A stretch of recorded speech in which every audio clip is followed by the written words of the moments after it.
Hello, this is Clayton Miller along with Eleanor Williams, Maddie Burke, and Danya Galliini. This past summer and school year, we worked together to build a tiny house for our Academy in Science and Engineering capstone project. When we first got this idea and agreed on it, I don't think any of us really knew what we were getting into because none of us had any idea how to build a house. We had zero knowledge of construction and design. However, we still decided to take the challenge on. I expected to build the perfect tiny house with a window on each wall, multiple overhanging lights, running water, and a toilet. Naively, I expected everything to come out the way I liked it, and I did not anticipate anything going wrong. However, I did not expect the finished product to be as cool as it is now, because I didn't know how it would feel to step inside something that we actually built ourselves. The first step in the building process begins with the planning and designing of the tiny house. We decided to make our house 8 feet by 10 feet with a normal vaulted roof. I would say we spent 5 to 8 hours on this part, which seemed like plenty while we were doing it, but all four of us learned time and time again that we had not done enough planning. The first step in the building process was creating a foundation, buying the right amount of materials, and finding the tools necessary to do the job. The main tools we used throughout the process were a nail gun, a circular saw, a measuring tape, a measuring square, a level, and a pencil. Not very much. To build a foundation, we bought concrete pillar blocks, 2x6 studs, and 3/4 inch plywood. We began by pouring rocks and pebbles around the area we were going to use and leveling it so we had the right surface to place our concrete blocks on. Then we laid the wood studs in the rectangular form that allowed us to lay the boards every 16 inches.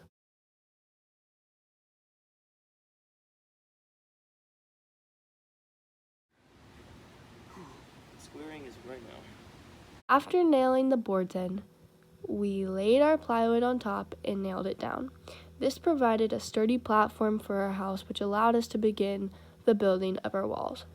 After drawing up plans for our doors and windows, we were able to start the building process for the walls.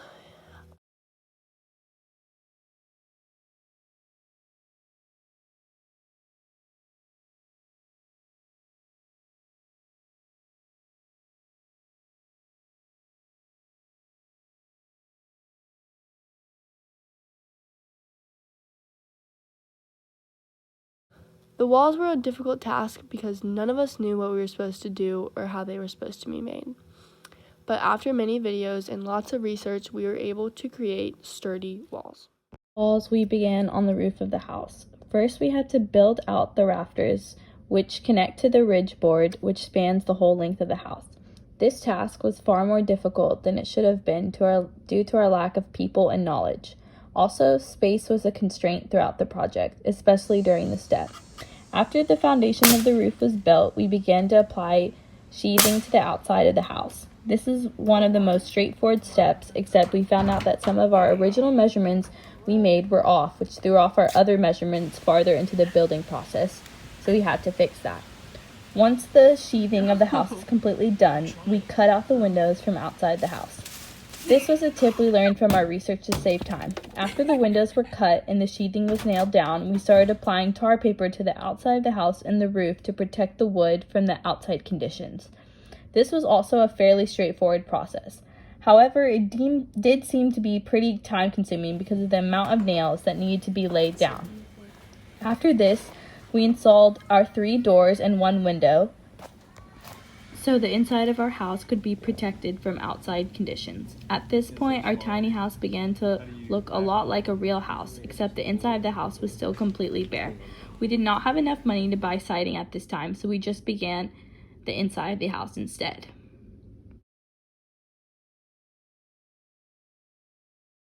That's not gonna go anywhere yet. So we can nail it later. And I'll send you all mine, like I'll have to go through my.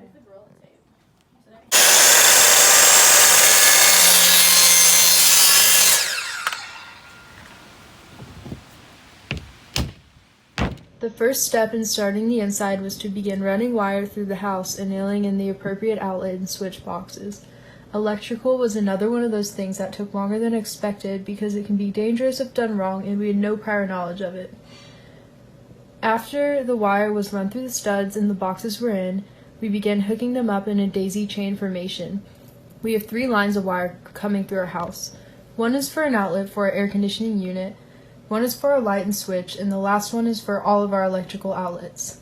Once this was finished, we were a little scared to test it out, but our electrical worked. Right after we finished electrical, school closed and we were advised to practice social distancing due to the coronavirus. It threw us off our building timeline, so we weren't able to get the house done before the original date that we set. After a few weeks of quarantine, we decided to work on the house in shifts. We began installing sheetrock to the inside of the house, which will take us into the final steps in the building process. The only big thing that we have left is the interior design. With a few cabinet and counter installations, along with installing the floor, we will be finished. For the time being, we don't have a finished project, but we will continue working on it into the summer until it is finished.